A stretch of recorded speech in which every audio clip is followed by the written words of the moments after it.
Meu nome é Janice Clemen, sou educadora supervisora no Instituto Moreira Salles, nas sedes Paulista e Poços. Sou uma mulher branca, meu cabelo é castanho, ondulado, comprido, está preso em coque. Meus olhos são castanhos, meu nariz é alongado e a boca é pequena. Eu uso um óculos no formato retangular, com armação preta. Ao fundo, tem uma parede branca, estou vestindo uma camiseta preta e um casaco vermelho. Eu não tenho sinal de Libras. Boa noite, meu nome é James e eu sou o intérprete de Libras. Eu sou um homem de pele morena, cabelos pretos e estou usando um fundo branco e camisa preta. Esse é o meu sinal, meu cara. Eu sou uma mulher negra da pele morena, tenho um cabelo bem escuro. Eu uso 2 piercings na bochecha, marcando a minha covinha, 2 alargadores e um cachecol. Uso uma roupa preta com fundo branco. E, bem, para a conversa inaugural desse fórum, intitulado Museu, Acesso e Relação, nós convidamos Daina Leighton e Mário Chagas. Infelizmente, por motivos pessoais, Mário não poderá estar aqui conosco, mas seguiremos aqui a conversa com a Daina. Daina já aparece aqui. Daina, você gostaria de se apresentar agora, se autodescrever? Boa noite, todos, todas, todos. Meu nome é Daina Leighton, eu sou uma mulher cisgênero, branca, tenho cabelos cacheados, meio cacheados ondulados, um pouco acima dos ombros, estou deixando crescer nessa quarentena. Tenho cabelos castanhos claros, olhos castanhos claros também, um pouco esverdeado, também uma boca pequena, um nariz nem fino nem grosso. E, bom, estou aqui na sala da minha casa, estou vestindo uma malha, né, azul, e agradeço muito o convite.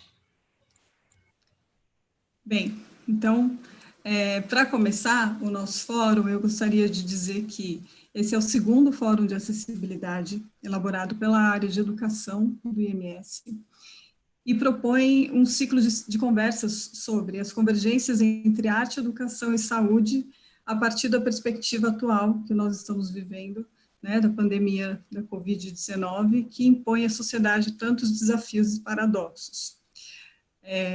Bom, as questões relacionadas à acessibilidade estão cada vez mais presentes, né, nos museus e nos equipamentos culturais. O acolhimento da diversidade das pessoas que frequentam os museus amplia as discussões urgentes sobre as necessidades de adaptação física dos espaços, a quebra de barreiras atitudinais e comunicacionais e, principalmente, muito fundamental falar do desmanche de barreiras simbólicas que inibem o acesso das pessoas às instituições. Então, agora, né, para esse nosso encontro, se chama Museu, Acesso e Relação, eu convido a Daina a compartilhar os seus saberes, seus pensamentos, suas ideias sobre esse contexto atual e também, por que não, vislumbrar um pouquinho como o museu pode colaborar com as novas formas de viver, né, em sociedade. Bom, a ideia central, né, que nomeia essa mesa de abertura do fórum, ela vem da perspectiva, da noção de que os museus não existem em si mesmos, mas sim na relação entre e com os sujeitos e com a comunidade, e que essa relação é repleta de potência de transformação. Então, a partir disso, Daina, pensando também na sua trajetória, na sua experiência, nos desejos que você nutre para o aqui, agora ou amanhã, como é que esse trinômio, museu, acesso e relação, provoca sua reflexão, seus pensamentos? Então, vamos lá. Bom, antes de tudo, agradecer o convite do Instituto Moreira Salles. Vamos lá. Agradecer Janes, Isabela, Renata Bittencourt, todo mundo que eu encontrei e com certeza todo mundo que eu não conheci também, porque eu sei como um seminário desse envolve toda a instituição, e isso é muito bom. Bom, eu acabei me autodescrevendo, o meu sinal é assim, então eu tenho alguns grampos aqui prendendo o meu cabelo, e desde muitos anos atrás eu sempre digo que para pensar você tem que tirar o cabelo da cara, então são, né, para o público cego, é o dedo indicador e o médio batendo 2 vezes aqui na cabeça, sinal que eu gosto muito, porque é o sinal de alívio é assim, então eu brinco, né, com meus amigos e amigas surdas que é um duplo alívio. Então, me apresentar, né, eu sou educadora, sou psicóloga, sou consultora de acessibilidade cultural e educação. Costumo dizer que eu sou curadora e escritora quando a vida me pede, né? Eu trabalhei por 20 anos no Museu de Arte Moderna de São Paulo, onde eu implementei a área de acessibilidade e coordenei o educativo. E hoje eu sou consultora de acessibilidade cultural, educação, nesse intuito aí, nesse sonho de levar esse trabalho para muitas outras instituições, né? Bom, e aí falando aqui dessa primeira pergunta, eu queria começar essa fala declarando primeiro, assim, meus profundos sentimentos para todas essas pessoas que estão fazendo a sua passagem nessa pandemia, para todas as pessoas que estão sofrendo com essa passagem, sofrendo o luto, sofrendo a saudade, sofrendo a perda. Em outro patamar de importância, claro, mas de extrema relevância, também eu queria expressar aqui a minha solidariedade tanto às pessoas que têm ou que não têm trabalho, ou que têm trabalhos não formais e que não têm a opção de ficar em casa e se proteger, aos profissionais de saúde, aos profissionais de limpeza, dos serviços essenciais, de todo o pessoal que não parou. E aqui, como a gente está num fórum de educação, acessibilidade, do campo cultural, expressar minha solidariedade às instituições, aos espaços, aos trabalhadores da cultura e educação, que eu entendo que vão ser mais necessários do que nunca, e que não necessariamente o espaço que as pessoas trabalham, ou mesmo, né, a sociedade como um todo tem esse reconhecimento. Então, uma solidariedade especial para os professores, que estão com o trabalho multiplicado aí, né, nesses desafios que essa situação pandêmica coloca, e as pessoas que também estão nessa transição, nessas perdas, nesse cenário de tantas inseguranças. Bom, eu falo tudo isso, não é uma abertura complementar à pergunta, senão que isso é pensar acessibilidade, é pensar museus e é pensar relação, né? Por quê? O que o trabalho de acessibilidade cultural, vamos pensar num cenário pré-pandêmico, o que o trabalho de acessibilidade cultural ele anuncia, denuncia para a gente, né?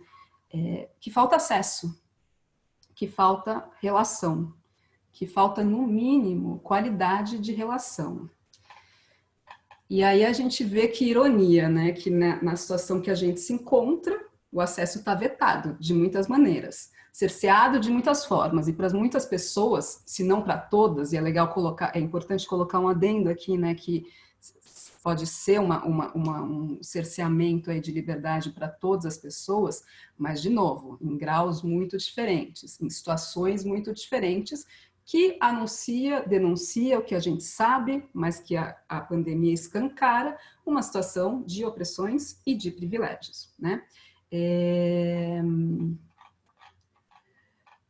Então, eu sempre trago, e eu gostaria de trazer aqui para começar essa conversa, 3 reflexões que pautam muito meu pensamento de acessibilidade cultural, que a primeira é a tirania oculocêntrica frontal, isso é uma ideia do Eugene Balkar, fotógrafo esloveno cego, filósofo também. A privação de liberdade, que é uma ideia do Balkar também, eu vou destrinchar essas ideias, e a noção de interdependência, que eu vou falar. Então, começando pela tirania oculocêntrica frontal. O Balkar, que é um filósofo maravilhoso, para quem não conhece ele, eu acho que vale a pena dar um Google, assim, Eugene Balkar, assistir aquele filme Janela da Alma, maravilhoso, onde tem uma fala dele maravilhosa, e ele fala assim, né, que falta imaginação nos museus, né, que devia ter menos caridade, mais imaginação com as pessoas com deficiência, e que o mundo dos museus é pautado na tirania oculocêntrica frontal. Tirania a gente entende o que é, oculocêntrica que é pautada no olhar, e frontal, que é sempre para ver de frente, né? Mesmo as obras que são instalações, que são esculturas, muito pouco é explorado da questão que não é frontal, né? E quando a gente já cai num lugar de entretenimento, sem construção de sentido, né? Então, vamos lá. E o Balcar fala também, ele coloca as pessoas com deficiência, ele fala, eu me vejo como pessoa com deficiência numa situação de privação de liberdade. E, bom, o que eu entendo dessa fala dele, que a gente coloca, nós, sociedade, nós, instituições, colocamos as pessoas, nesse caso a gente está falando das pessoas com deficiência, numa situação de privação de liberdade. Por quê? Porque se a gente promovesse equiparação de oportunidade, ou seja, que nem aqui no fórum, então a gente tem língua brasileira de sinais, a gente se autodescreve, a gente busca essa equiparação de oportunidade para as pessoas que têm diferentes maneiras de estar no mundo, né? Diferentes lesões, uma deficiência visual, uma deficiência, uma surdez, enfim. Se a gente concebe um espaço acessível, né, pautado no desenho universal, que as pessoas, né, os cadeirantes, por exemplo, as pessoas com mobilidade reduzida, elas possam ter essa liberdade de ir e vir com conforto, com segurança, com autonomia, a gente está gerando uma equiparação de oportunidade e trabalhando contra esse cerceamento de liberdade, tá? Ainda falta muito, para a gente chegar na liberdade, falta muito, mas esse é o primeiro passo. E essa ideia de privação de liberdade que o Balcar traz, ela me pegou e eu levo ela sempre, já faz uns 10 anos, assim, que eu pergunto, quando eu vou fazer falas, palestras, sensibilização, eu falo assim, e também, será que a gente não se encontra todo mundo, de alguma maneira, privado da liberdade? E lá para trás, quando eu perguntava, isso era uma reflexão, tipo, será? Tal. Hoje, ninguém tem dúvida mais. Todo mundo fala, sim, estamos privados de liberdade. E eu acredito que nessa situação de pandemia, aí não resta dúvida mesmo, né? Que nossa liberdade está cerceada de muitas maneiras. De novo, também em patamares muito diferentes, dependendo da sua condição social, de gênero, raça, etc, etc. Bom, essa ideia de equiparação de oportunidades, ela remete ao modelo social da deficiência, né? Que eu não vou me aprofundar aqui, mas só para citar, para a gente chegar nesse lugar da noção de interdependência, que né, um modelo muito antigo de se compreender a deficiência, que é o modelo médico. O modelo médico, que é um modelo já obsoleto, que entendia que a pessoa tem uma deficiência, portanto, ela tem um déficit, uma falta. Então, cabe a ela buscar os espaços para o tratamento. E isso é uma questão da pessoa que tem deficiência, e não uma questão da sociedade. De novo, um modelo obsoleto, ultrapassado e que não visa a equiparação de oportunidades, né? O modelo social, o que ele vai dizer? O modelo social que surge aí nos anos 70, que fala o seguinte, olha, de acordo com a forma que o espaço está configurado, ou a acessibilidade comunicacional, eu vou ser colocado numa situação de déficit, de falta, certo? Então, de novo, se a gente não tem um espaço acessível, se a gente não tem Libra, se a gente não tem audiodescrição ou outros recursos para as pessoas cegas com baixa visão, aí sim elas estão colocadas numa situação de não equiparação de oportunidade e de déficit, tá? Então, o modelo social, o que ele diz? Ele diz que cabe à sociedade, aos espaços, às instituições, gerar essa equiparação de oportunidades. Isso nos anos 70, né? E aí tem essa frase lema do movimento, que eu gosto muito, que é nada sobre nós sem nós. E aí, bom, só que aí tem a segunda versão do modelo social, né? Que eu entrei em contato com essa educadora psicóloga, terapeuta corporal, que se chama Camila Alves. Ela coordenou o educativo também do Centro Cultural Banco do Brasil, no Rio. Ela é cega. E ela trouxe, né, essa reflexão que nos anos 90 chega a segunda versão, que fala o seguinte: nada sobre nós sem nós, mas nós quem? Porque enquanto houve essa militância que sim gerou conquistas, principalmente conquistas arquitetônicas, eram de homens, em sua maioria brancos, com lesões físicas, né, assim, que se torna um cadeirante ou uma pessoa com mobilidade reduzida, mas nessas conquistas muitas outras pessoas com deficiência não estavam contempladas, ou seja, pessoas com lesões mais graves, pessoas que requerem cuidado, requerem cuidadores, e tem uma questão filosófica e muito importante que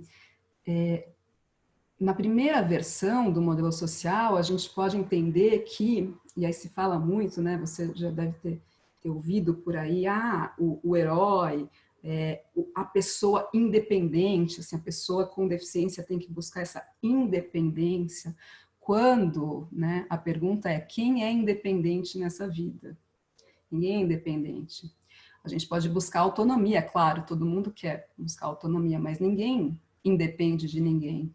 Todos nós dependemos uns dos outros.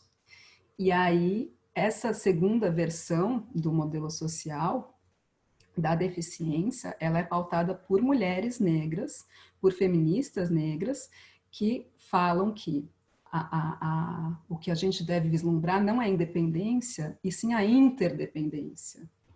Ou seja, que as pessoas dependem entre si, e dependem de recursos, e dependem de cães-guias, e dependem de pessoas da acessibilidade atitudinal, e por aí vai. Então, né, trazendo essas três reflexões, eu pergunto aqui como elas são importantes para tudo que a gente está vivendo agora, né? Nessa situação de confinamento, de angústias, de incertezas, a gente se vê mais interdependente do que nunca, né? A gente se vê mais necessitado de relações verdadeiras e de afetos e de compartilhamento do que nunca. Que bom que esse seja o legado, né, dessa situação que está gerando aí tanta perda. Esperamos que seja assim, né? Que esse seja um importante legado, a tomada de consciência de como somos interdependentes, tá? E aí, bom, nesses 20 anos de trabalho com acessibilidade cultural, no MAM e em outras instituições culturais, eu vi coisas muito bonitas, muito fortes, muito transformadoras, assim. Eu vi meninas e meninos surdos, que eram meninas e meninos e que hoje são homens e mulheres, crescerem, se tornarem educadores, se tornarem professores, se tornarem poetas, MCs, se tornarem referência. Uma frase que é muito forte para mim, do Edinho Santos, que trabalha no Itaú Cultural, é assim: eu sou hoje a referência das crianças, a referência que eu não tinha quando eu era criança. Eu vi pessoas cegas, junto com pessoas videntes, saberem mais dos seus corpos, em cursos, né, de imagem e percepção, que é de artes visuais para pessoas com deficiência visual e para todo mundo também, em cursos com o Rogério Ratão, professor lá do MAM, professor cego. Então, saberem mais dos seus corpos, saberem mais dos seus sentidos, quando você transcende o visual, quando você sai dessa tirania oculocêntrica frontal, né? E também nas jornadas sensoriais, na exploração sensorial aí das obras, e por aí vai. A gente vivenciou, né, o que demais todos os dias, né, o que Paulo Freire diz, né, que assim, que não é possível ensinar sem aprender. Isso com um público com deficiência intelectual, com pessoas com transtorno do espectro autista, com pessoas com paralisia cerebral, com o público da saúde mental e por aí vai. Muita transformação e acho que o legado mais especial de tudo isso é que assim a gente descobriu que criando um universo mais diferente, mais heterogêneo, mais múltiplo, a gente cria um ambiente com muito mais qualidade de afeto, né? Uma reflexão que eu tenho hoje é que a acessibilidade sem afeto não serve para nada.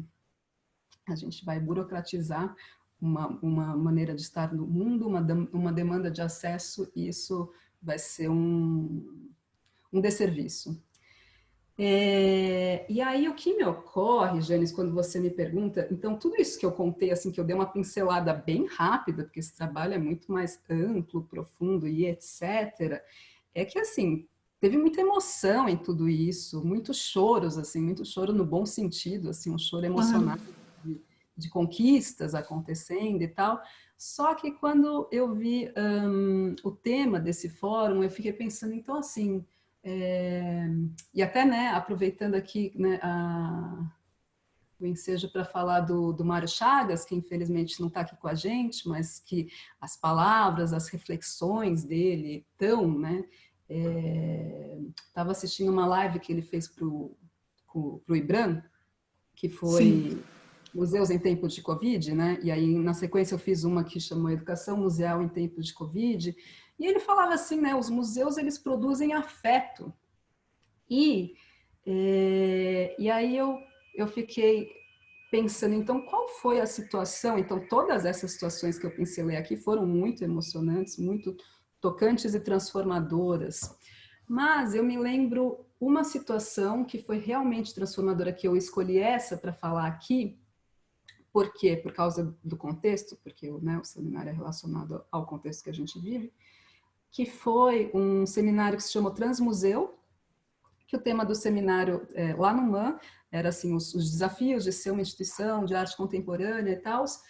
E uma palestrante que eu convidei, que aliás eu conheci ela por intermédio da Renata Bittencourt, a Sangeeta Eswaran. Ela é uma dançarina, educadora e ativista indiana, lá de Chennai, e ela fez uma palestra sobre educação e acessibilidade.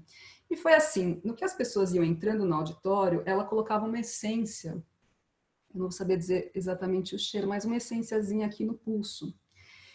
E aí ela começou a fazer a fala dela, e aí, enfim, ela dançarina, falando dos movimentos, falando que ela pode, sim, ela pode treinar e chegar com aqueles movimentos e acordar fazendo os movimentos, mas qual a diferença se ela toma consciência do corpo dela, do que está acontecendo, e olhando aqueles movimentos e etc.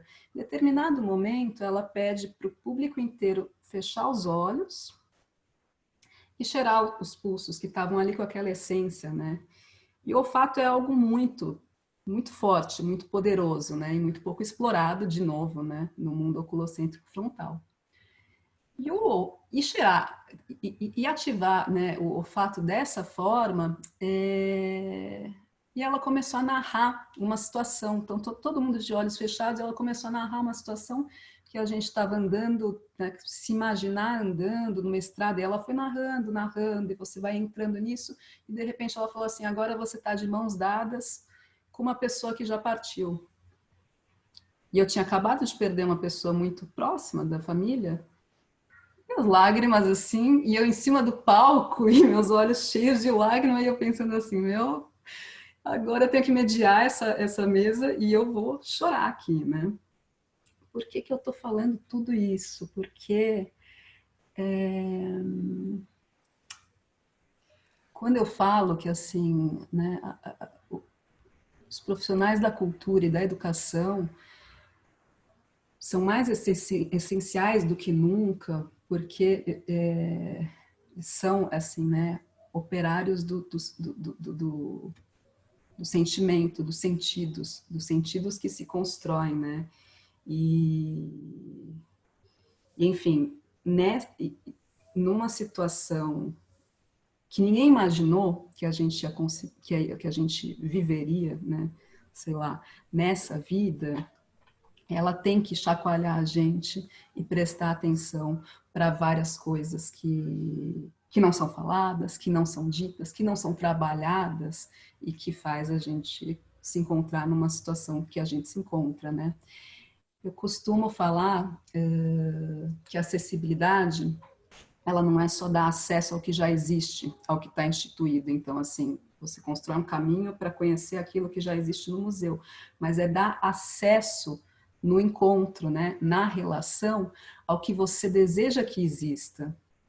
Então, eu acho que é isso que me ocorre, que me vem à cabeça, de acordo com a sua pergunta, quando a gente fala de museu e relação, assim, como a gente constrói, porque, e até de novo, antes de falar assim, as coisas como elas estão configuradas, a gente quer outras coisas, também existe essa dúvida ainda em umas pessoas, em outras não, claro, porque a sociedade sempre foi excludente, mas agora está mais claro do que nunca que a sociedade é pautada de uma forma muito excludente. Então, promover esse acesso ao que a gente deseja que exista na relação com as pessoas. Sim, é muito forte esse seu relato, né, da sua experiência de tantos anos no MAM, e quando você traz isso, né, da transformação, da oportunidade que diversas pessoas têm de se perceber, se conhecer, conhecer as potências do próprio corpo em relação não só à arte, mas na relação com a arte, com o museu, com o espaço, com as outras pessoas. Isso é muito, muito forte, muito importante de ser ser tornado visível, né? Assim, que a gente consiga partilhar é um testemunho, né? São testemunhos, são pessoas que, como você citou hoje, elas são referências para que outras pessoas com deficiência se percebam nas suas potências máximas. Então, eu entendo por aí, penso muito sobre isso também, o quanto a relação que se constrói dentro dos museus, ela parte do lugar do afeto e de muita disponibilidade. Eu tenho pensado, refletido muito a partir dessa palavra, disponibilidade, estar disponível, né, para essa escuta, para esse afeto. De fato entender que o museu por si só, ele realmente não existe, ele existe nesse encontro, né, nessa potência que também, vou trazer aqui o Mário Chagas, né, a potência que o museu tem de fazer pensar, de fazer agir, de intuir, né? E o que se coloca muito, muito forte nesses paradoxos hoje, como muito bem você delineou, desse cerceamento que fica tão latente, né, tão presente, como promover agora, né, como a gente se vê, nós, agentes culturais da educação, pensando a acessibilidade, com que ferramentas a gente pode construir, pensar novas possibilidades de contato, né, algo que também o Mário levanta numa dessas conversas, dessas lives, para a construção, para a experiência acontecer, né?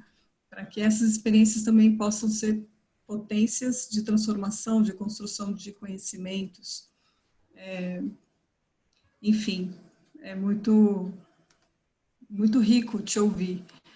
Obrigada. E eu acho que isso já nos leva aqui para uma segunda pergunta, que tem o seguinte contorno.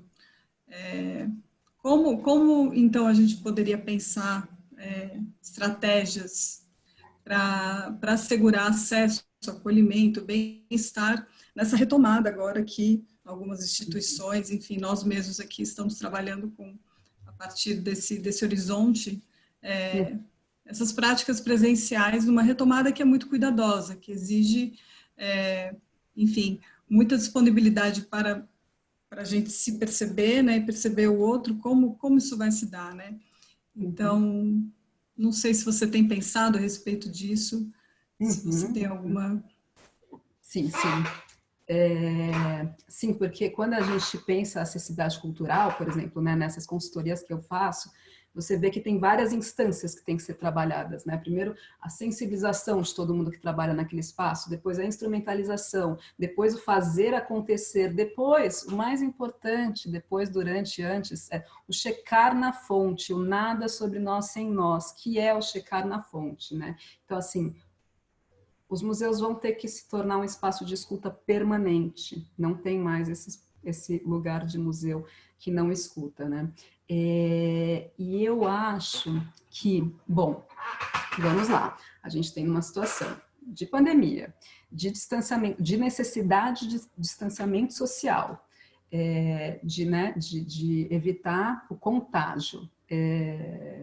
Vai um pouquinho, né, na contramão de tudo que eu falo, né, do vivenciar o corpo, do vivenciar a sensorialidade, de vivenciar os afetos. Então, o que pode ser feito? Claro, além dos protocolos todos que são necessários e fundamentais, bom, primeira coisa é que, assim, o trabalho durante a quarentena, durante a pandemia, ele mostrou algumas coisas também positivas e algumas coisas que a gente não imaginava, né? Claro, deve estar todo mundo cansado de tela, deve estar todo mundo cansado de estar nessa situação de tirania oculocêntrica frontal, mas tem coisas muito interessantes acontecendo. Então, eu tenho conversado muito com um amigo que é um profissional maravilhoso, que está, né, construindo o meu site, e ele falou assim, bom, até então, por exemplo, EAD né, e essas práticas remotas, inúmeros especialistas diziam, pô, isso não funciona, isso é pior, papapá, só que uma vez que a gente tem que contar com isso, vamos melhorar isso, né? Então, assim, uma coisa é que o campo virtual, eu acho que também ele veio para ficar, né, apesar da retomada presencial. O que a gente descobriu no MAN é que, assim, de repente a gente tinha alunos de São Paulo e de repente a gente tinha alunos do país inteiro. Isso é muito bacana. Você tem uma aluna bolsista de 96 anos e ela fala, para mim é maravilhoso eu não ter que pegar transporte público para ter que ir até o museu. E fazendo curso atrás de curso, então, assim, claro, tem a coisa legal. Claro, a gente está falando de um recorte, tá? A gente não pode esquecer isso. Só que a gente também não pode entrar numa dicotomia de que, assim, tem gente que tem internet, tem gente que não tem internet. Não, tem gente, assim, quando eu estava vendo isso ontem, né, em alguma live aí da Primavera dos Museus, que assim, entre 4 brasileiros, 3 têm internet. Não significa que esses 3 têm, tudo tem notebook, tem uma internet permanente, não sei o que, eles têm pacote de dados, que pode ser no celular, que pode ser WhatsApp ilimitado, pode ser Facebook, pode ser... Então, assim, qual é o trabalho que os museus fazem para mapear o que se tem e o que pode ser trabalhado, porque às vezes a pessoa não vai ter acesso ao Zoom. Eu estou vivenciando isso com a própria escola do meu filho, que é uma escola particular, mas tem situações diferentes de acesso à internet, de equipamentos, de ter um equipamento só para criança ou não. Muitas pessoas, se não a maioria, não tem. Então, assim, é possível fazer por outros meios também, por áudios, né, situação, claro, pensando o recorte de acessibilidade, o que serve para cada pessoa, mas a gente tem que se multiplicar. Isso eu estou falando do campo remoto, digital, virtual. Agora, no campo presencial, é importante, então, de novo, além dos protocolos todos de segurança fundamentais, teve uma fala que eu gostei muito aqui, que eu vou tomar emprestada, foi num curso que eu fiz com o Peter Pelbar, que ele estava falando do dicionário de Gilles Deleuze, e aí ele estava falando que o Agamben disse que as universidades, assim, citou como se as universidades tivessem morrido, porque o virtual veio para ficar, e o que mantém a universidade viva é o coração inquieto dos estudantes. Então, como faz isso, né? Se não existe mais por hora, e por conta dos protocolos, esse encontro, né, nessa intensidade que a gente conhecia até então. E o que o Peter disse, que me tocou muito, que eu vou levar para frente, é que assim, que a gente vai precisar organizar uma guerrilha afetiva. Porque agora, se estamos no distanciamento, se os abraços estão fora, se aquela imagem que fazia parte de todos os meus dias era uma imagem que me reorganizava, que me punha no lugar de presença, que era aquela fila de crianças pequenas e que elas apoiam uma no ombro da outra e vão, ou as crianças estão abraçadas uma com a outra. Se isso por hora não tem mais, a gente vai precisar construir essa guerrilha afetiva e descobrir aonde os afetos se mantêm, mesmo dentro dessa questão do distanciamento social. E aí eu peço para cada um notar, porque eu imagino que todo mundo está vivendo aí no confinamento, ou no trabalho remoto, ou presencial, ou semipresencial, angústias e possibilidades o tempo todo. Então, observem quais são, aonde que você se mantém, o que te mantém vivo, né? Quais são esses contatos, essas trocas, esses compartilhamentos, e o que falta também. E vai atrás do que falta. Porque olha que bom se a gente pensar por aí, né? Que seja uma fase, que um dia passe, né? Já que estamos nessa situação de isolamento e distanciamento, promovamos, então, essa guerrilha afetiva de construir afetos em outras instâncias, né? Na palavra, no que a gente vai compartilhar ali, né? No contato com as obras, nas visitas, na construção de sentido aí, coletiva. E Sim. uma coisa bem importante, Jane, desculpa, é que, assim, os museus, pensando uma possível retomada, é que uma coisa que sempre foi problema, e eu acredito que talvez em todos os museus, é que assim, essa corrente de comunicação entre as pessoas que estão no front, ou seja, a equipe de recepção, os educadores, as pessoas que trabalham com o público e as pessoas que têm a tomada de decisão, não pode mais não existir. Porque às vezes não existe, né? Às vezes tem uma regra e a regra não funciona, só que quem toma a decisão não tem consciência disso, porque tem vários entraves institucionais. Aí eu lembro que a gente construiu um comitê de público que tinha o curador, que tinha todas as pessoas que tomavam as decisões do museu e as pessoas que trabalhavam direto na recepção, no atendimento, na mediação. Porque às vezes uma regra, do jeito que ela é colocada, não pode pisar aqui, não funciona desse jeito, funciona do outro. Os seguranças. Então, essa corrente de comunicação tem que funcionar muito bem. O olhar e o cuidado para a saúde mental de quem trabalha dentro dos museus tem que ser pauta também.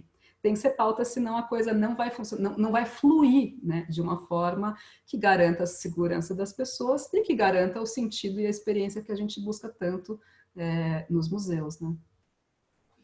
Sim, sem dúvida. Isso que você traz, né, da configuração de uma guerrilha afetiva, isso eu acho que é essencial, né, é fundamental nesse momento para pensar não só a instância do nosso trabalho, né, dos espaços museais, da relação com as pessoas, com as comunidades, tudo isso que faz com que o museu seja um organismo tão potente dentro da sociedade, de fato, guerrilha afetiva é algo para se pensar. E isso que você traz agora, né, sobre essa irradiação, essa mobilização interna, né, essa comunicação também como algo essencial, né? Somos todos parte de um organismo mesmo, né? Que só se internamente a gente se fortalece e a gente cuida desses nossos afetos, da nossa saúde, né? Num pensamento bem abrangente, só assim é possível que a gente tenha essa escuta também para os públicos, né? Para os diversos públicos. Então eu penso isso atualmente, se já é desafiador, se já é paradoxal, já era, né, num cenário antes da pandemia, pensar acessibilidade, trabalhar nesse sentido, né, das condições de construir, falando com nada sem nós, nada sobre nós sem nós, né? Então, como construir isso com essa escuta, essas escutas específicas. Nesse momento, o desafio que se coloca é muito maior, né? Porque ele justamente nos traz tantas outras questões. E é isso, acredito muito nesse caminho, dessa articulação mais ampla, né? Sim, as pessoas que trabalham com cultura e educação, elas precisam estar suficientemente nutridas para gerar essa reconstrução e essa transformação tão necessária. E eu acho que eu falei aqui, né, operários, agora eu lembrei da onde eu tirei isso, foi de uma live que eu vi com o Matheus Aleluia, no Sesc. Ele falou, né, nós somos operários do sentimento, né, do que a gente sente, né, somos operários de viabilizar, de ecoar, de ressoar isso. Então, assim, é um momento em que a gente está, porque se tanta coisa está sendo tirada, está sendo ameaçada, né? A gente não falta exemplos, assim, né? Além da pandemia, né? Tudo que está acontecendo na questão, né, ambiental, na questão social, na questão política é inesgotável. A gente tem que se nutrir para conseguir seguir. Então vamos abrir agora essa etapa para as perguntas de quem está acompanhando a gente. Pergunta da Elisa Prado. Daina, boa noite. Gostaria que você falasse sobre a acessibilidade ter diferentes contextos para diferentes necessidades. Por exemplo, que não basta ter uma audiodescrição, mas entender como descrever para que seja compreendido, devido à experiência de vida de cada pessoa. Como tratar isso como promoção de acesso?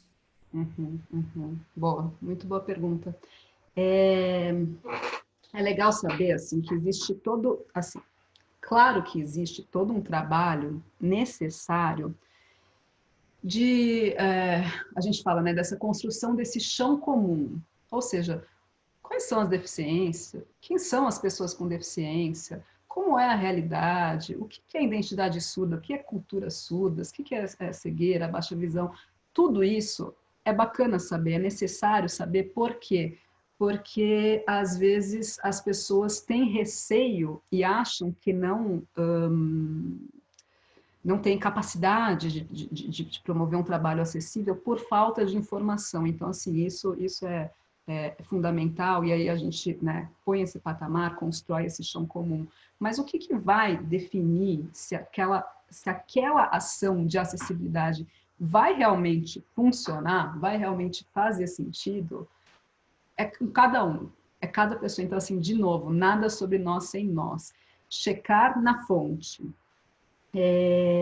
Então, assim, eu costumo dizer que, assim, por exemplo, com essas consultorias que eu faço, então eu crio esse chão comum, mas a maior beleza é ver, depois que as pessoas estão... Eu vejo, assim, que elas ficam até libertas, né? Elas ficam libertas porque elas estão ali... qual que seria o termo? Não é instrumentalizada, mas, assim, não sei, preparada, sensibilizada, né? Com o corpo preparado, elas vão criar essa acessibilidade de diferentes formas. Então, bom, tem um artigo que eu escrevi sobre um trabalho que eu fiz no Sesc Belenzinho, que foi um trabalho de 1 ano, bem bonito, que envolveu todos os funcionários e todas as linguagens, né? Então, curadoria de shows, de espetáculos, não sei o que chama Poéticas do Acesso. E aí, lá, eu digo que, claro, existe, assim, não existe uma fórmula que fala, olha, é assim. Então, assim, tem algumas coisas que a gente pode dizer. Tem que ter intérprete de Libras, tradutor e intérprete de Libras em palestras, em lives, em seminários. Isso tem que ter. Se tem aluno surdo, tem que ter. O tradutor e o intérprete de Libras tem que ter qualificação. Isso sim. Mas tem um passo além, que é se você vai promover uma acessibilidade estética. Então, eu vou recorrer de novo a Camila Alves aqui, porque ela também, essa pergunta que foi feita, ela transmite muito bem, assim. E aí, de novo, ao Balker. porque depende da situação e depende do que se quer com aquilo, tá? E quem trabalha com educação e mediação, ele sabe disso também. Então, assim, existem visitas mediadas que têm um formato diferente para um estudante que está aprofundando um conteúdo, que está fazendo seu mestrado e doutorado na técnica XYZ daquele artista. Você vai fazer uma fala mais conteudista, mais, né, que a gente chama de visita palestra, naquele caso, porque para aquele caso é relevante, e com crianças pequenas você vai fazer outra coisa que envolva o corpo, não sei o que, estou fazendo uma analogia para pensar acessibilidade. Então, o que se busca? Se busca uma experiência total, então a Camila, ela dá esse exemplo de uma exposição que aconteceu da Yayoi Kusama, lá no CCBB, que se chamou Obsessão Infinita, e aí tem a instalação que também chamava Obsessão Infinita, né, que era uma instalação cheia de luzes, né, em formato de bolinhas que elas se esvaneciam, mas elas tinham muitas bolinhas para trazer essa noção de obsessão infinita. Então, o que a Camila falou, que é o seguinte, se você chegar numa audiodescrição e falar tem uma bolinha de luz, tem uma bolinha de luz, tem outra bolinha de luz e tem mais uma bolinha de luz, ela não vai ter essa experiência de obsessão infinita, porque não é a mesma experiência de você vivenciar todas aquelas inúmeras bolinhas. Se você... Aí, o que ela fez? Ela construiu uma caixa ali de madeira com uma pedaleira que reverberava o som. Então, a pessoa entrava e falava uma palavra e aquela palavra ia se multiplicando ad infinito, assim como ia também, né, sumindo, né, fazendo, não era uma coisa que batia e voltava igual, ela ia também como as luzes. Então, o que se busca naquela situação? Uma experiência.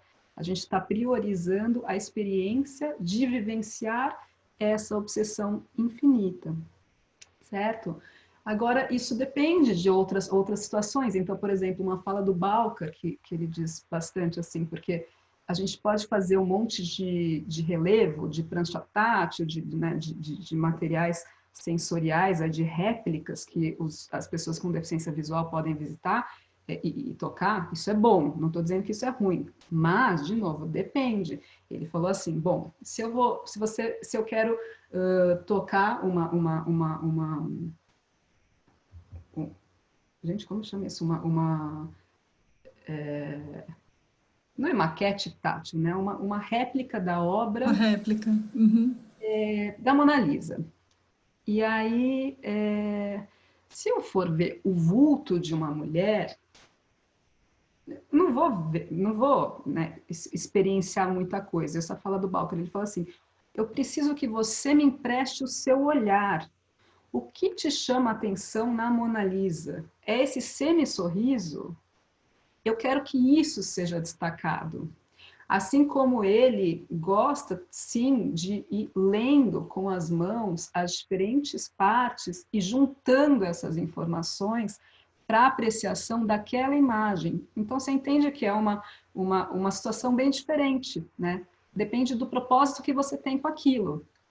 Então, isso é muito bacana pensar. Se a gente pega, assim, no audiovisual, clássicos, a gente vai ter que audiodescrever da maneira clássica, assim, né? Que é você colocar a audiodescrição nos intervalos entre os diálogos do filme. Agora, se for uma peça que vai ser criada, que foi o que a gente fez no Poéticas do Acesso, é convidar os artistas para pensarem a acessibilidade na criação poética. Então, isso fica muito bacana. A gente fez um show da Manhana, né, que foi assim, ela teve uma consultoria com uma audiodescritora para pensar toda a cenografia do show dela e entender como que se falaria, assim, né, de um jeito que áudio descreve, que contempla uma compreensão do público cego, e na sequência ela ia falar o que isso representa para ela, quais são os sentimentos que isso traz, e isso foi feito no microfone para todo mundo que estava lá no show.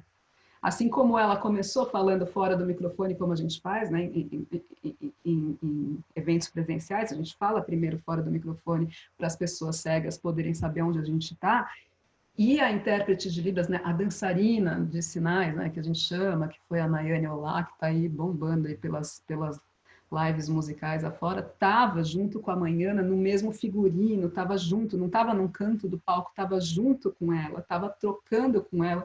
E as pessoas surdas que foram assistir aquele espetáculo devolveram para a gente que parecia um corpo só. Então, assim, existe essa possibilidade também de pensar a acessibilidade estética, a acessibilidade como criação poética. Tudo depende do caso. Então, assim, vai requerer que você olhe para aquilo, porque você realmente pense naquilo. E pensar naquilo, estar em contato, diz respeito à acessibilidade e diz respeito à educação. Então, a experiência vai ser muito mais legal para todo mundo, né? Principalmente para quem está promovendo, né? Para nós educadores, porque vai gerar um sentido que vai nutrir a gente num outro patamar, assim. Sim, eu achei muito boa essa analogia com como a gente vai construindo, né, as estratégias de mediação a partir do contexto, né, do perfil de cada grupo que se apresenta, né, para visitar, para ter a experiência de uma mediação. Porque é isso, a gente, e de novo vou parafrasear você, parafraseando Paulo Freire, né? A gente, em momento de trabalhar, nos momentos em que a gente trabalha nesse sentido de ensinar, a gente está aprendendo ao mesmo tempo. E eu vou reproduzir uma máxima que é para quem trabalha com educação e museus, que é cada visita é uma visita, né? Assim, a gente pode trabalhar meses diante de um mesmo objeto artístico, de um mesmo assunto, e sempre é diferente, a gente sempre aprende alguma coisa, justamente porque quem se coloca ali nessa relação tem o seu repertório, tem o seu sensorial, e essa construção conjunta, ela só amplia, né? Isso me lembra, mais uma vez, recentemente eu estava lembrando do Spinoza, né, no livro Ética, onde ele traz isso, né, dos afetos, que um mesmo objeto, uma mesma coisa, uma situação parecida com outra, sempre vai gerar afetos diferentes. Então, isso está num universo que a gente não tem como contar, né? Isso é incontável. Quantas experiências são possíveis a partir de uma mesma conjuntura, de uma mesma configuração dentro de uma exposição, e como isso ainda pode ser muito mais potente e rico quando a gente trabalha nessa dimensão, conseguindo aprender também. Eu não tenho, por exemplo, uma deficiência auditiva, o que eu posso aprender na relação com alguém que tem uma deficiência auditiva no contato com o mesmo objeto. Sim, sim. E acho que é legal também, como cada visita é uma visita, e na questão da acessibilidade, é fundamental entender que cada corpo é um corpo, cada pessoa é uma pessoa. Existem as deficiências e pessoas que têm essas mesmas deficiências. Cada surdo é um surdo, cada cego é um cego, e cada pessoa é uma pessoa. E a gente celebra a nossa coletividade reconhecendo as nossas singularidades. Então, isso que é o mais rico, né? E eu acho que isso que você fala que não dá para explicar, né? Que é precioso, né? Uma coisa que eu sempre defendi, acho que agora quero defender mais que nunca, é o registro e a publicização disso tudo, né? Porque quem não vive as visitas mediadas, as ações educativas dos museus, às vezes não sabe bem o que acontece ali, né? Da preciosidade de tudo que acontece. Então, e infelizmente a maioria, assim, né, se a gente pensa em catálogos, em publicações, elas não são de falas dos educadores e do público, né? O mais importante, porque assim, quando a gente concebe uma exposição, quando um curador concebe uma exposição, ele pensa uma coisa, agora o significado que o público deu para essa exposição no encontro com os educadores, ou também sem os educadores, isso é o que é o legado que fica, né? Então eu defendia muito que existisse, né, não só o catálogo pré-exposição com as ideias todas, mas o que aconteceu ali, porque se a gente publiciza isso, enfim, é muito precioso para pensar a educação no país todo, né? Até para pensar as demandas que as escolas têm, que sempre tiveram e que agora tem mais ainda, do que fazer, e como, né, manter essa construção de sentido permanente. Eu tenho uma lembrança faz muito tempo isso, de uma visita, em que no final alguém me perguntou assim, mas como é que você sabe que uma visita foi boa? Como é que você sabe que uma visita mediada foi boa, sabe? E, e foi uma pergunta boa, porque é mais ou menos quando o Mário Chagas diz assim, quando alguém te pergunta, você sabe que é um museu, mas quando alguém te pergunta o que é um museu, aí você já se reconfigura e fala, não, como que eu respondo? O que é um museu? E aí você sabe que a visita foi boa. E aí quando alguém te pergunta, mas por quê? Né? E aí quando eu elaborei isso para poder responder para essa pessoa, eu cheguei num ponto em que era quando eu identifico que alguém, pelo menos uma pessoa, saiu dessa experiência com muito mais perguntas do que quando ela chegou. Porque eu entendo que esse é um momento em que a gente não o buscar respostas, ele é pouco dentro dessa experiência, ele é mais um momento de abrir perguntas, e pergunta no sentido de indagação do mundo mesmo, né? De tudo que compõe. Bom, deixa eu ver aqui, eu acho que a gente tem mais temos algumas aqui, temos alguns comentários e uma pergunta, vou puxar essa aqui. Olá, Daina, muito bom ouvi-la. Outro dia eu ouvi de uma pessoa que tem poder de decisão e que sabe que existe a lei, a norma técnica, etc., a seguinte pergunta. Mas fazendo desse jeito, por causa de uma minoria, vamos alijar a maioria? O que você responderia? É da Denise, essa pergunta. Obrigada pela pergunta, Denise. Primeiro, é uma afirmação equivocada, porque a gente não vai alijar maioria alguma. É muito importante entender, né, uma coisa assim, primeiro, uma luta nunca exclui a outra. Um espaço de todos é de todos, não é, a gente não está priorizando nenhuma minoria. Agora, talvez se você pudesse dizer o que foi, porque assim, às vezes as pessoas dizem assim, por exemplo, a gente vai, nessa exposição, as obras que são tridimensionais, que a gente vai perguntar para os, né, donos das obras, ou para os colecionadores, ou para as coleções, os acervos das instituições culturais, se os visitantes cegos podem tocar. A gente pede só para os visitantes cegos. Por quê? Porque não dá para todo mundo tocar, isso vai gerar um desgaste, né? Vai gerar um risco aí, que não é esse o caso. O caso é, né, possibilitar a fruição das pessoas cegas. E tem gente que fala, mas se é excludente, não é inclusivo. Não. Essa é a forma de acesso, é entender a singularidade. Então, o espaço que pensa singularidades, pensa em espaço de todos.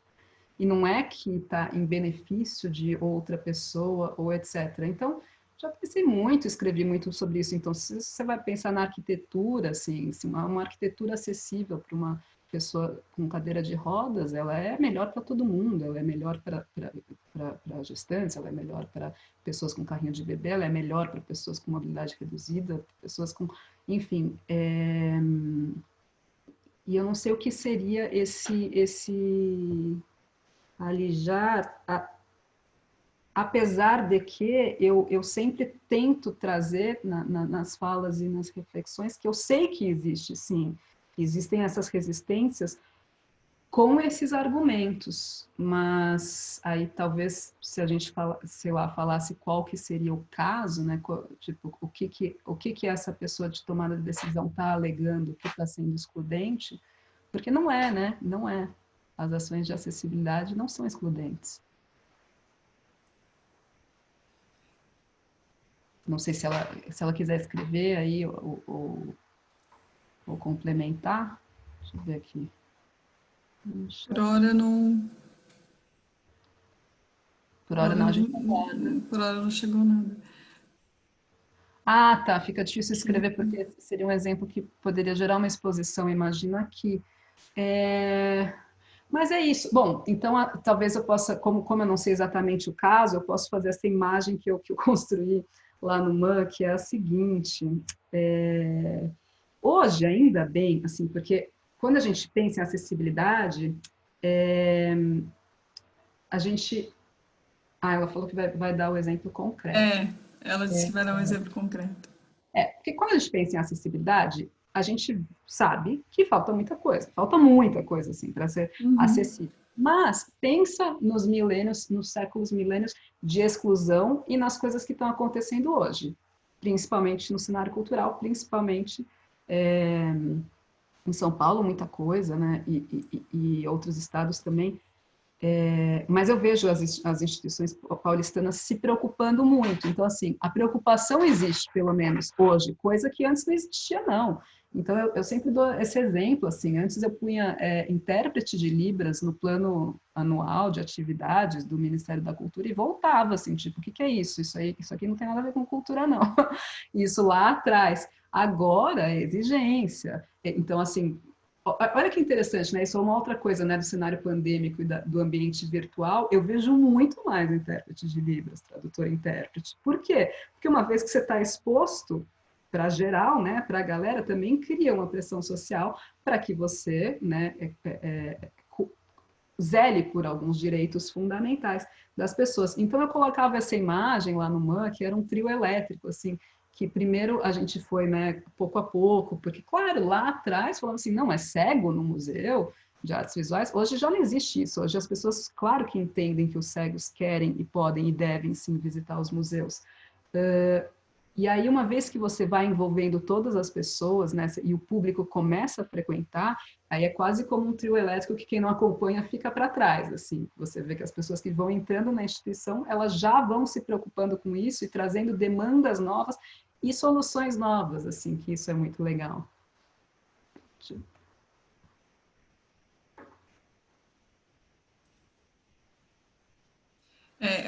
Isso que você comentou agora, né, de se a gente faz esse paralelo, né, de como era há muito tempo atrás e como hoje se identifica uma mobilização mesmo, né, por parte das instituições, não só culturais, mas muito essencialmente as culturais.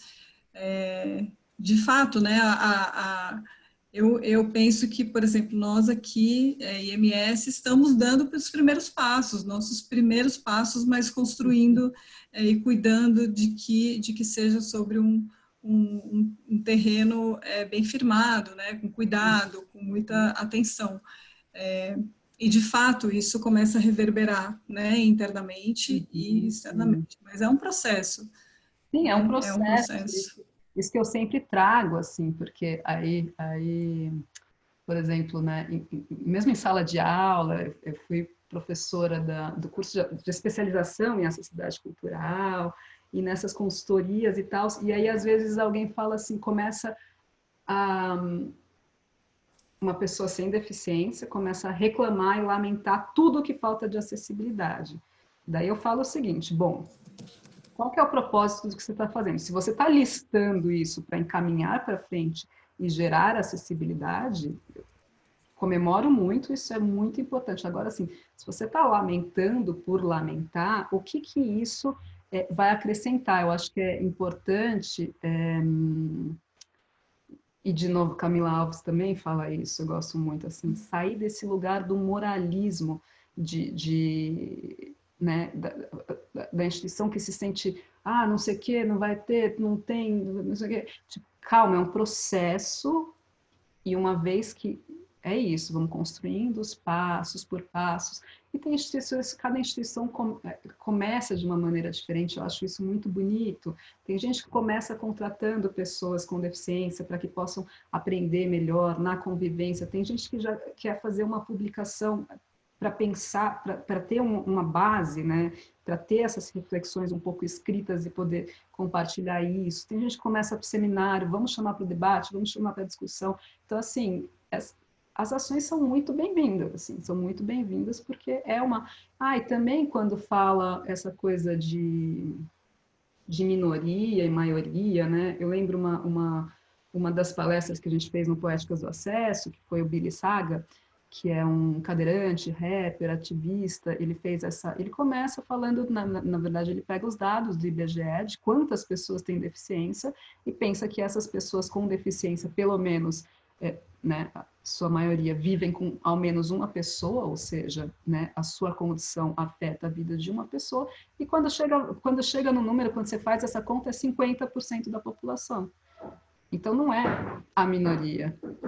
E aí a gente pode estender isso para todas as minorias, né? Porque as minorias são a maioria. Exato, elas são minorizadas, mas não são Sim. minoria, né? Exatamente. Bem, a gente tem ainda aqui algumas questões. Deixa eu ver o tempo. Acho que cabe, né, Daina? Vou puxar mais uma pergunta. Uhum.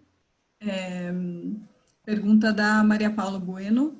Boa noite, Daina. Gostaria de saber sua opinião sobre possíveis caminhos que a neuroeducação poderia proporcionar para as questões aqui debatidas. Desde já agradeço.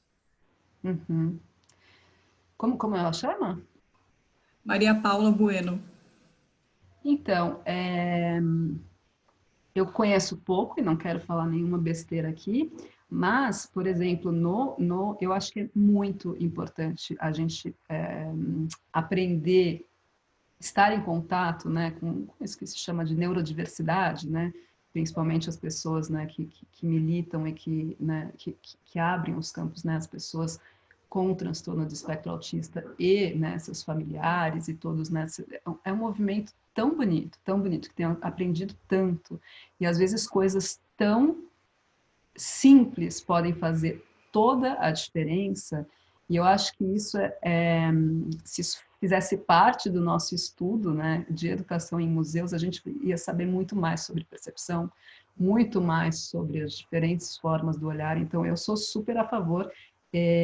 A gente estava no MAN com um processo de, assim, como construir um espaço para receber permanentemente as pessoas com autismo, com Asperger, as pessoas do espectro, né? Porque, enfim, a inclusão na sala de aula, ela só vai, né, ser efetivada, assim, né, funcionar e fazer sentido para todos quando for uma inclusão verdadeira, no sentido de que não só as professoras e os professores, mas principalmente os alunos. O meu filho teve o privilégio, né, de ter colegas com autismo na sala de aula desde que ele era muito pequeno e até hoje. É um privilégio mesmo, porque você compreender como é o acesso ao mundo, aos aprendizados, é muito rico, singular e etc. Então, tem algumas contribuições que são super ricas. Então, o que eu posso responder é isso, né? Para sim fazer parte do nosso processo de pesquisa, estudo e aprendizado, que está muito precário ainda, né? A gente sabe muito pouco. É verdade. Olha, chegou aqui a fala complementar da Denise, que eu acho interessante da gente trazer aqui para dar continuidade, né, para não ficar esse fio solto. Então, ela diz assim, ela traz dois exemplos. Numa argumentação sobre um evento que aconteceria numa área que não teria acesso para cadeirantes e não tinha elevador, a sugestão era de transferir para o térreo.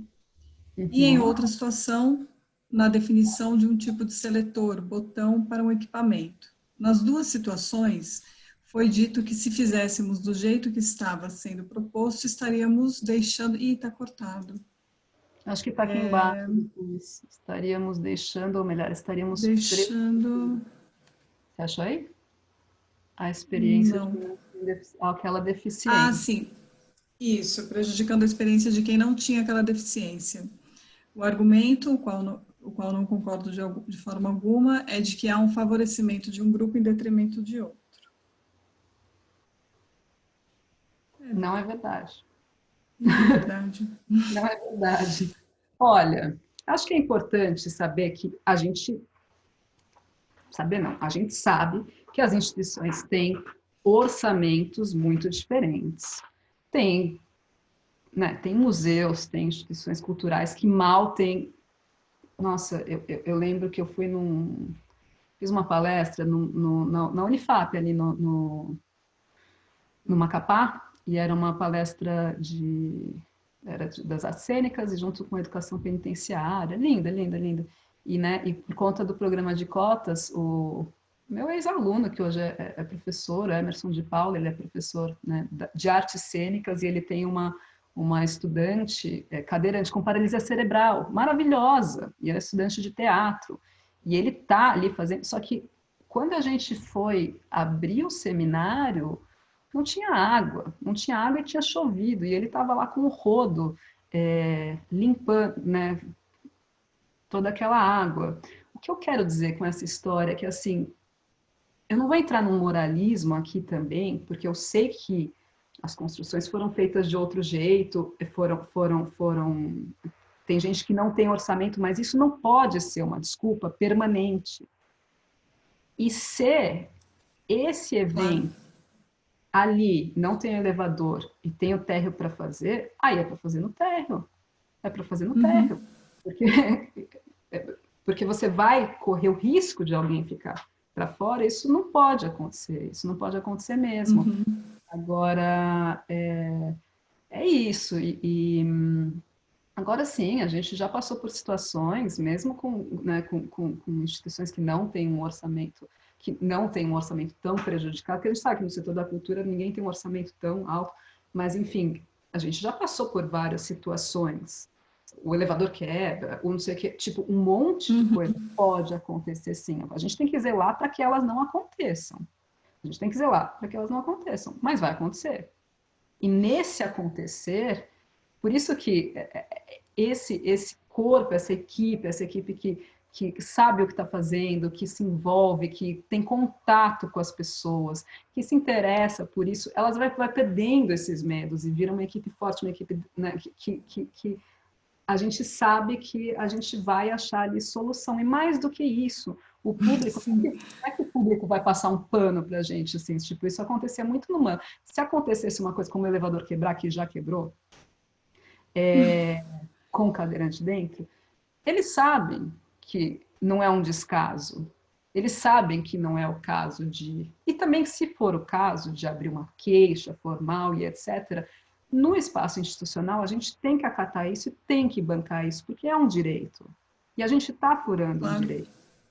Então, assim, mas naquele caso, sabe, tipo, é tão frequentador do museu, as pessoas fazem parte do museu, conhecem o trabalho, que, né, não foi esse o caso.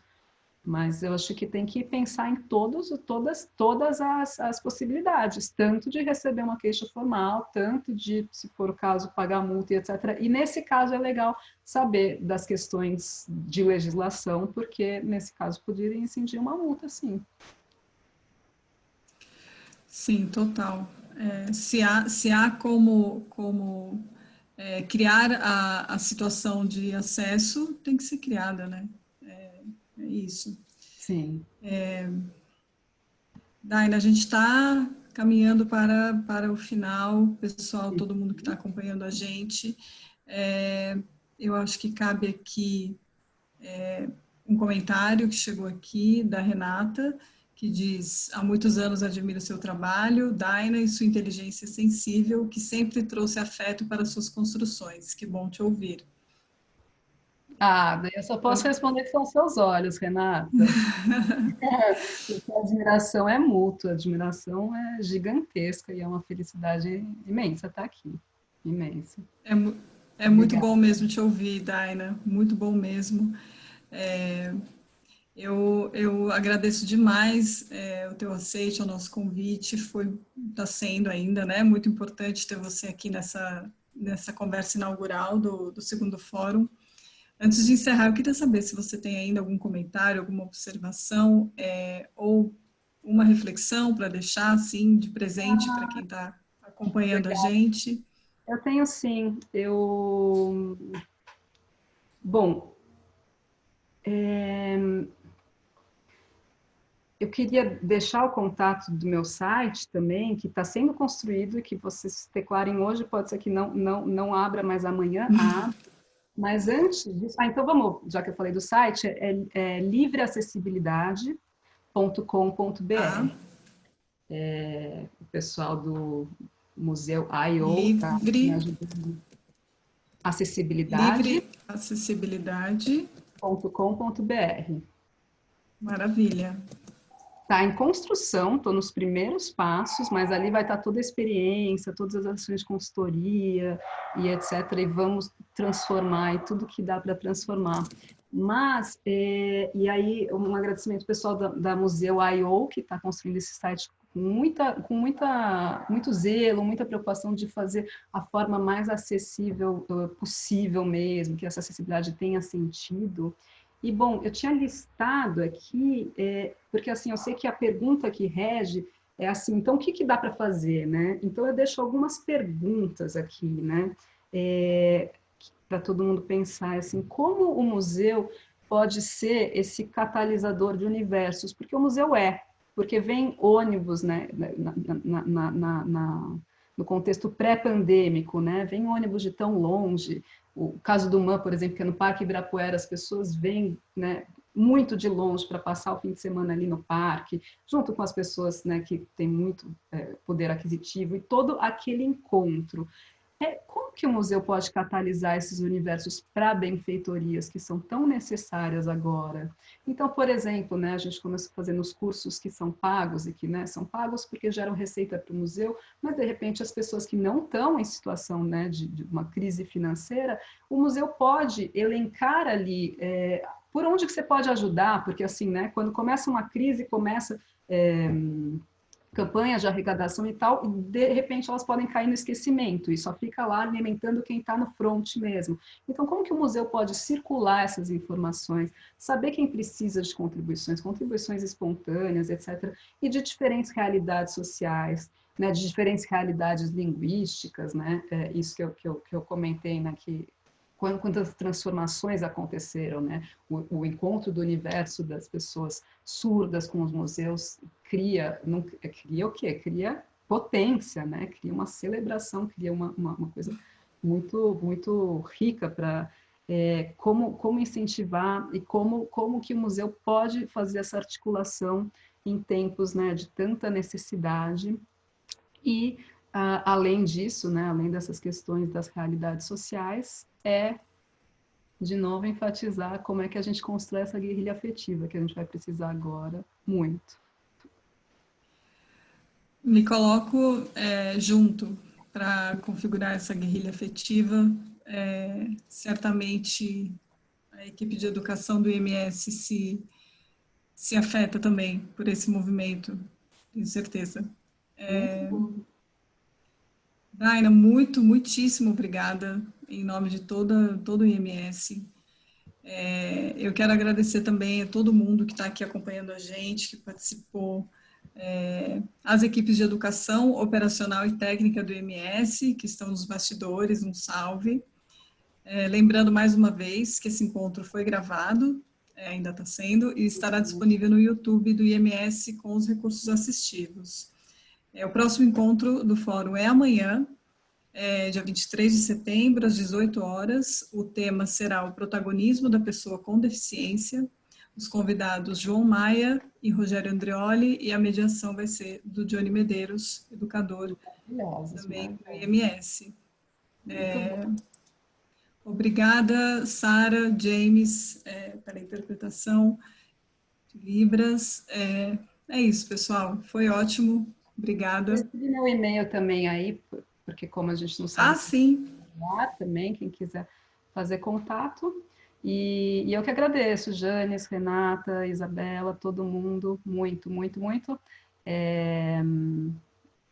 Eu acho que as pessoas, né, do circuito cultural têm admirado muito o Instituto Moreira Salles, o que é uma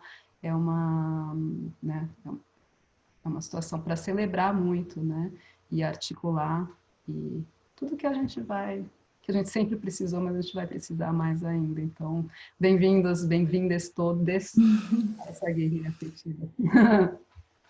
Maravilha. Muito obrigada. Boa noite, Daina. Até a próxima. Até. Tchau, gente. Tchau, tchau.